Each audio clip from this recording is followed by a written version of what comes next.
Hi guys, welcome back to an episode of DB Cars itself, and in today's episode, I'll be reviewing the GetGo Suzuki Ignis. So let's dive straight to this video right now.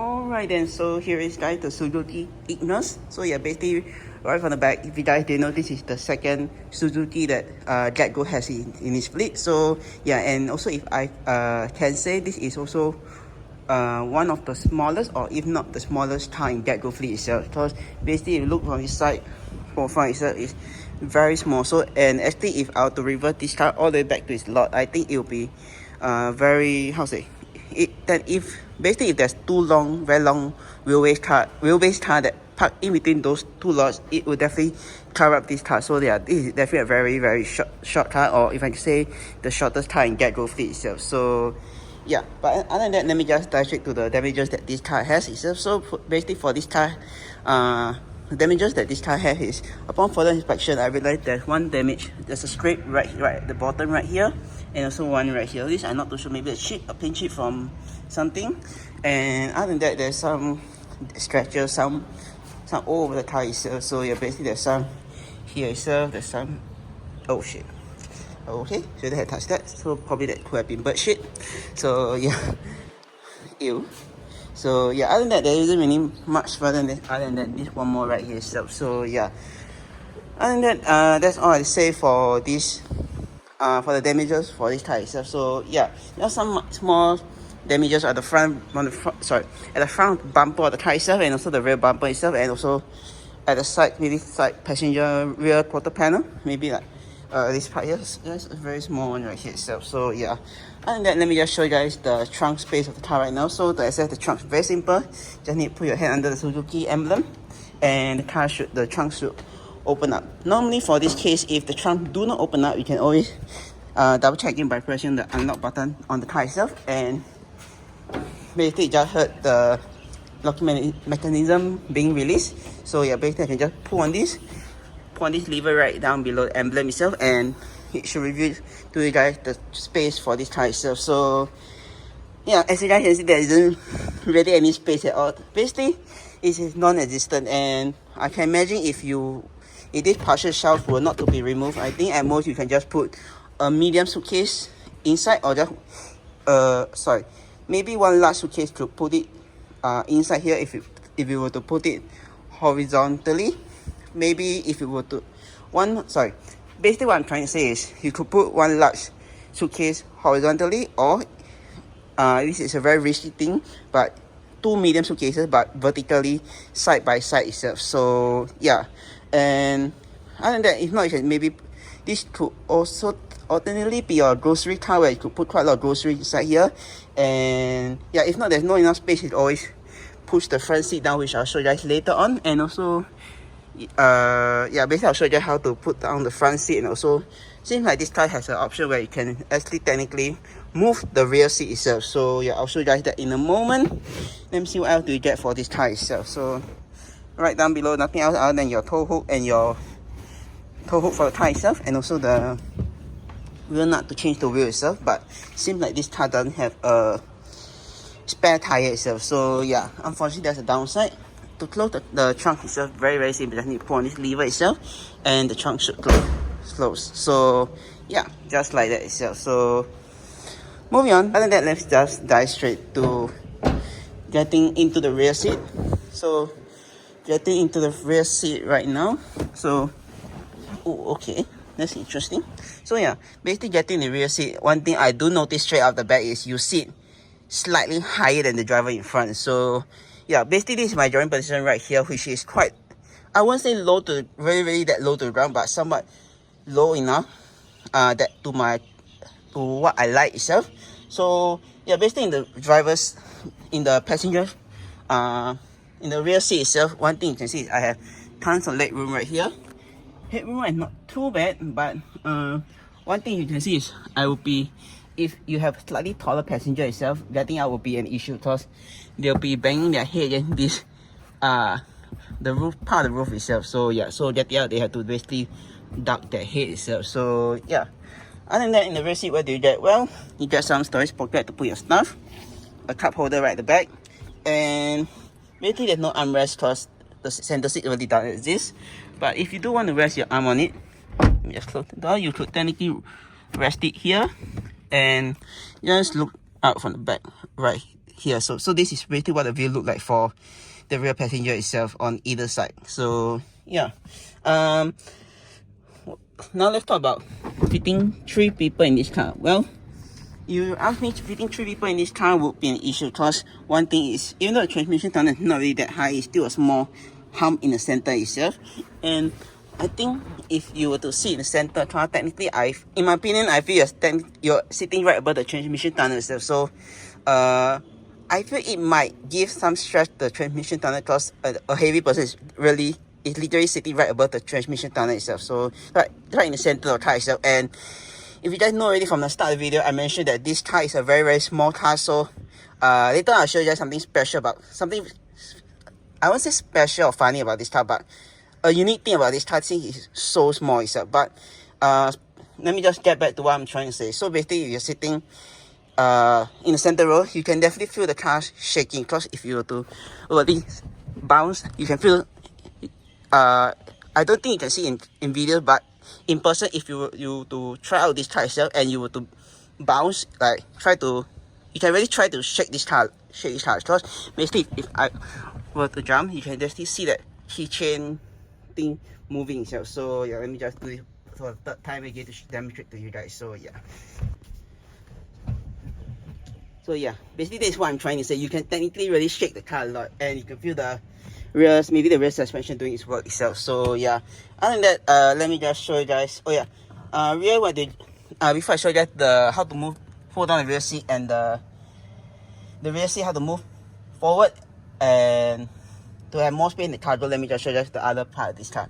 Unfortunately, don't really have a center lighting like the other cars, the more standard, you can say, because this is I would say a cheap car. So the only light you have is at the front, and you basically even have some lights. There's no lights at all. And also, I just realized there's only one grab handle for the passenger in the front. There's no other grab handle for the passenger in the rear to grab. So there's nothing to grab hold on to, only grab hold on either side for the rear itself. So yeah, if you want to really grab hold something, I think at the most you can just try grab holding onto the doors on either side. If not, yeah, you're screwed. Or you can hold the passenger right in front, or basically you can hold the passenger seat that's right in front of you itself. So yeah, other than that, you got a small decent size, maybe a plastic decent size cup holder on either side of the car itself. So yeah, basically that's what I'm trying to say. So yeah, basically I think if I'm not wrong, you could technically put plastic medium size to small size plastic bottle in this car itself. If not, there isn't really much to show. If not, you can just put in the center right here, but it's only one spot for one drink itself, so you might be fighting over it itself. So yeah, not really much to show you guys other than the cargo space right now. So how to have more cargo space in this car itself. So yeah, let me just show you guys that right now. So yeah, getting out. Getting out is also not a big problem for I'm not too sure. I can't remember what's my height, but I really don't have an issue getting out itself. Maybe taller passenger you would have, so do take note of that itself. So yeah. So basically they have more space in this car. If you just want to move the seat in front, you can just press on this lever. So basically there's 2 levers right here. If you guys can see, one is for the moving forward the seat, one is moving the, is that the height of the seat? Oh no, wait. Sorry, the angle of the backrest and the front of the seat itself. So yeah, basically if I want to move the angle of the seat, I just need to push this downwards. So basically if you want more space, basically just pull on this button itself for the passenger behind. So basically that's how the seat will look like when it's folded down. Let me just show you guys the other button right now. So yeah, let me see if I could press this correctly. So yeah, just like that. So basically if I were to pull this lever right here, basically it will move the seat right in front or right to the back. So yeah, this is how it look like itself. So yeah, and if you have more cargo space, you can always push this down. But as you guys can see, once I fold the seat down, The only disadvantage, like what I mentioned just now on, is you have this two hump, this very big gigantic hump right here. So if you guys want to have a very flat cargo space, best is to put something, maybe your large suitcase, like what I mentioned earlier on, or medium suitcase. No, sorry. I think in this case, if you have the two seats folded down, probably I think you put a medium suitcase right down below here, and your other medium suitcase which you have probably put right behind the passenger seat itself. Then you can have maybe more space right here itself, and probably if I have to guess, probably two medium suitcase and maybe a large suitcase if I'm not wrong. If not, probably four medium suitcase if I have to guess. So yeah, but don't quote me on that. So but I can assure you maybe two medium suitcase could fit inside here in the horizontal position if these two seats were up itself. So yeah, other than that, that's all I say for the rear cargo space and the rear seating. Let me just dive straight to the front of the car right now. So let's go. Alright then, so now let me just before I dive straight to show you guys the front part of the car itself, which is the driver zone.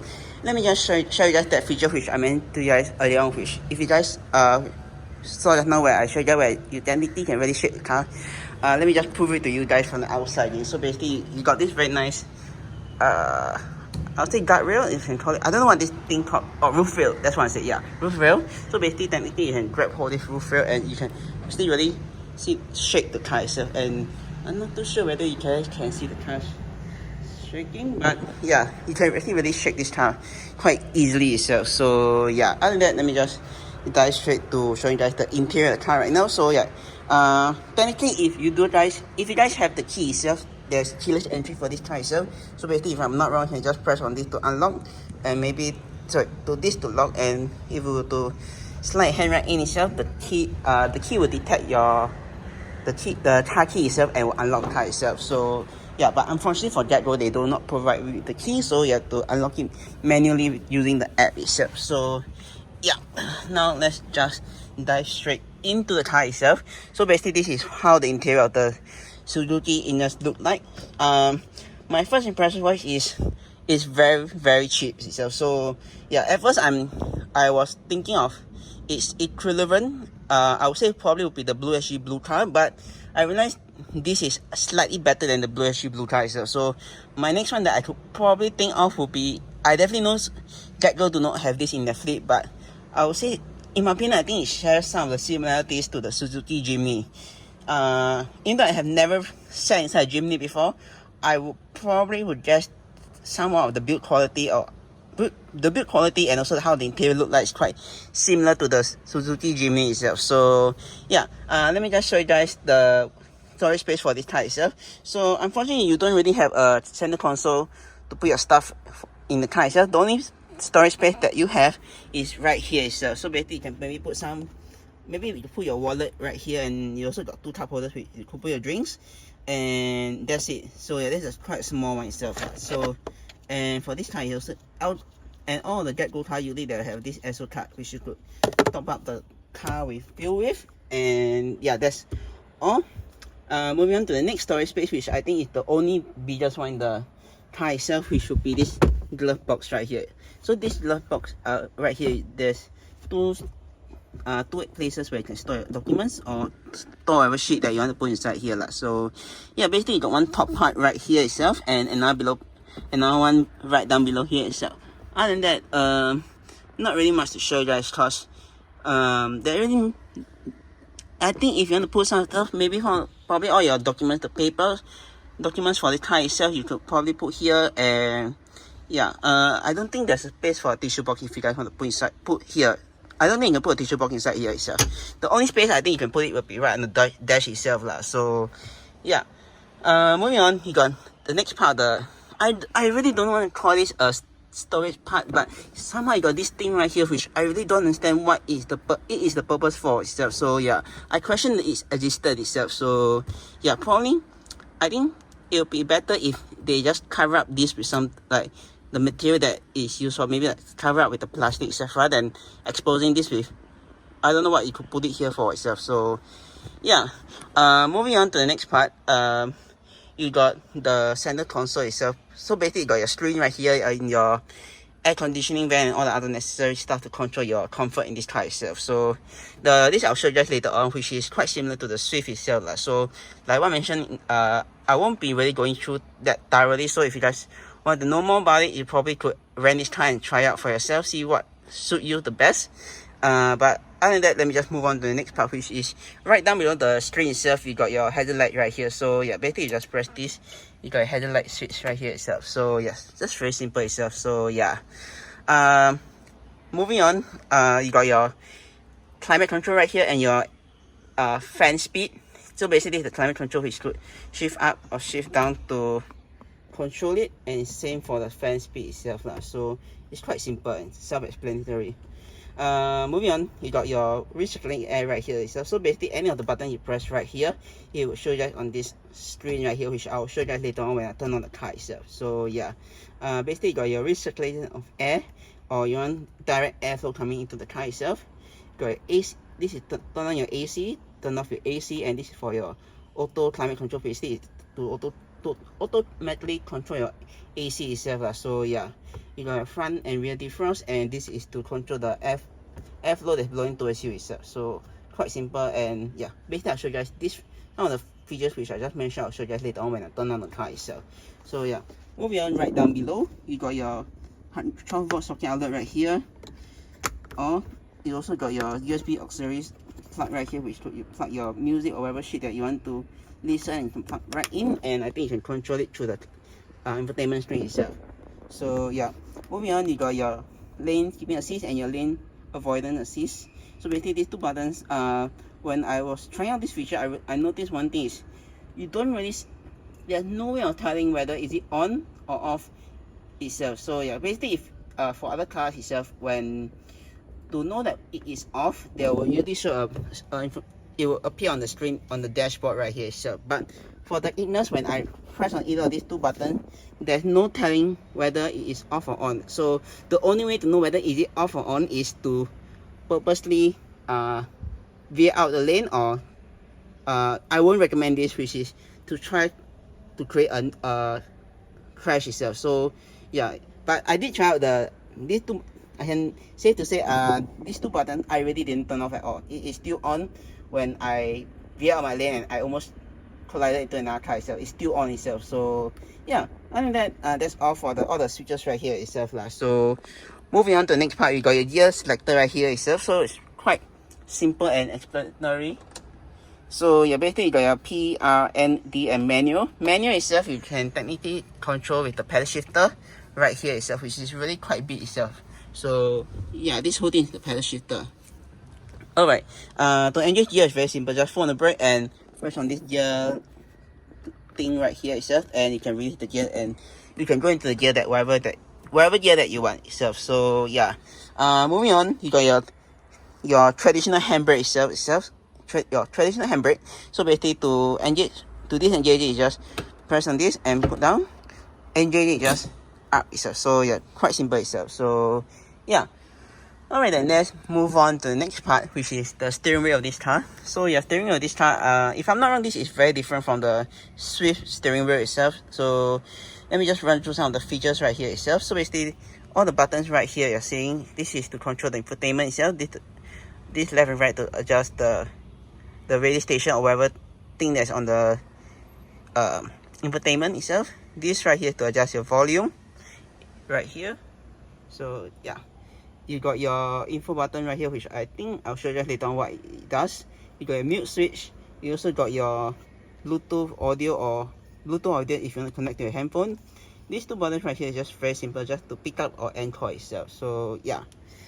Alright then, moving on to the center, you got your horn right here, which is to just press down and the horn would horn at whatever thing you want to horn at itself. So yeah.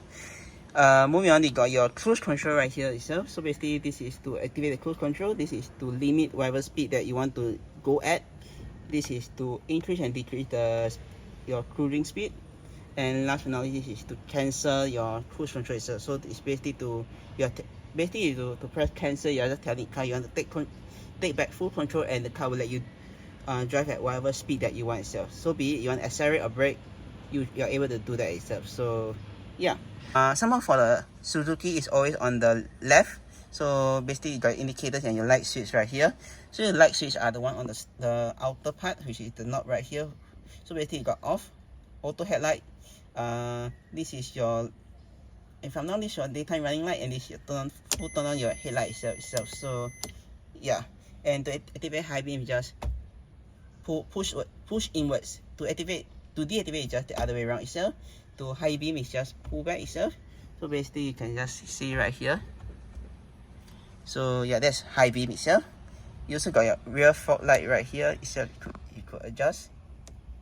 So yeah, and your indicators are quite simple itself. So this is for right, left, and back to normal. On the other side, you got your wiper control switch right here. So your wiper control switch is quite simple. Just this knob right here is for your rear wiper, and the main one right here itself, you got your full wiper itself. So basically all the way down is for the faster setting, but in my opinion, in a heavy rain, I don't think it's fast enough. It's fast enough to keep up with the rain that's hitting the windscreen itself. So probably my best advice is, if you really still can't see after putting the high setting, just drive very slowly. Even though you might cause some people right behind you to be that annoyed, just drive slowly, because I don't think, even at the faster setting, like what I mentioned already, the wipers is not really wiping that fast at all itself. So yeah, other than that, if you just want one swipe, just push up, and you just one swipe itself, which I'll show you later on as well. So yeah, other than that, let me just show you the last part, which is the mirrors control, before I turn on the car itself. So yeah, mirror control right here, you got your this knob right here to adjust the mirrors itself. This is to prevent people from rolling down the window, and this is your lock and unlock switch itself. So basically this lock and unlock button, if the other doors are not open when you open the door, or when you unlock the car and the other doors are not open, you can just press this and you're able to access the other doors as well as the trunk itself. So yeah, you got these 4 buttons right here, which are your window switches itself. So quite simple itself and explanatory. And right down below, you got more of the door beam itself, which you could put your water bottle or other documents you want to put inside here itself. So yeah, other than that, let me just turn on the car right now, and let me show you guys the feature which I promised to you guys just now that I will show to you guys. So for the brake, and the start button will be on the right hand side, right down below, right beside the turn off traction and the stop start itself. So one press, car will turn on itself. So this is what it looks like. So yeah, basically now the car is fully turned on itself, and like mentioned, so yeah, like what I mentioned earlier on, you got your temperature gauge right here, your fan speed. This is to control that how the airflow you want to be blowing at you. So yeah, basically you have to press this, you guys can see the itself. So yeah, it's turn off, turn on. So yeah, this is how it look like. And alright, now let me just show you the wipers control. Let me just turn off the headlight first. Wipers control basically is one swipe, is just like that. So yeah, and if you guys want to wash the windscreen, you just pull back, and the water usually technically should be spraying at the car, but there seems to be no liquid at all. So yeah.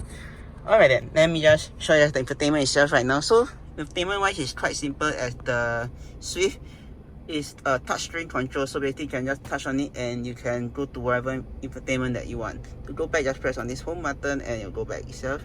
Media is whatever thing you have plugged into the auxiliary port itself, or Bluetooth connected. And for this smartphone, I think they want you to plug in by the aux port itself. So, or you could press the Bluetooth button right here. Please say a command. That itself. So ending.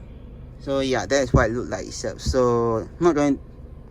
For the call button is, I think, linked towards the Bluetooth itself. So you got to connect your phone to do all the other functions itself lah. So yeah. Alright then, now let me just show you the next part, which is you got your gauges right here itself. So on the left you got your rev counter, the center you got your speedo, and on the right is just your small mini screen right here. This mini screen right here itself. To adjust this, very simple, just need to press on these 2 buttons right here itself. So basically you press info, it will be controlling the screen right at the bottom, sorry, the one at the top. So basically this is what it looks like. So yeah, quite a lot of things that you can see from this. If you press on trip, it will just press on the trip button right below. So basically you got trip A, trip B, and your mileage itself. So that's it. And the P is basically for the gear selector thing itself. So yeah, last but not least, you got your traction. Turn off your traction itself. If you guys can see, I'm pressing right now and there's no indication whether the traction is turned off or turned on itself. Same for the stop start. If you want to turn off stop start right now, there's nowhere. If you can just basically press on that and the stop start button right there will turn off itself. So yeah. Other than that, last but not least, you got your sun visors right here itself. So sun visors decently alright. You got still can see a good amount of visibility wise. You also got a mirror, quite nice. And if I'm not wrong, you could fuck it, I don't want to risk it. But if I'm not wrong, you could technically swivel it to block the sun on this side itself. But if not, it's always, I think main thing is always just the front portion of the car itself. So yeah, it's the same for the passenger side as well. You got mirror and your sun visor itself. Last but not least, you got a switch to turn on. If you want your light when you turn, if you just want to see, like maybe see yourself at night when there's no sunlight, you can turn on it or turn off, or press in the center when the car doors are open itself. So yeah, next feature which I really like to show you guys, which I mentioned in my Hyundai video, is if you were to roll down the window, and let me just turn off the car, and you open the door, you should technically see that the window is rolled down, and they will let you know that the window is rolled down and other 3 windows are roll up itself. So that's one nice feature I really like about the inner itself. So I think that's one small detail that I really like a lot. So yeah, other than that, let me just show you guys my overall thought and summary for this car right now. So let's go. Alright then, let me just show you guys the last part which I almost forgot to show you guys, which is the seat control and the steering wheel control itself. So to adjust the steering wheel itself, you just need to pull this lever right down below here itself. So basically you can see this lever right here. You can just pull on it and the steering wheel will drop. The only downside, you can't really adjust it how close towards you. If you want to adjust it closer towards you, you have to move the seat itself. So yeah, that's the only downside I don't really like about this car. But I think I will probably have explained everything in my summary video itself. So do check it out in the next clip itself. So yeah, probably I'll share in my next clip itself. So yeah, another thing is, let me just show you guys the seat. The seat itself usually is, if I'm not wrong, I don't think it's leather. Other car I reviewed so far is like full on leather seat itself, but I think this car is like legit full on leather seat where I think someone in the previous car had an oopsie and you can see the stain right at the seat itself. So I can assure you that it was not caused by me, because when I look back at the clip I thought it was me, but I realized it's not me at all. I think it's already there when I get in and sat on that rear seat itself. So yeah, but other than that, you got your seat control for the car itself is right here itself. So basically this is to adjust the angle of the seat itself, this is to adjust the height itself. So yeah, quite simple itself.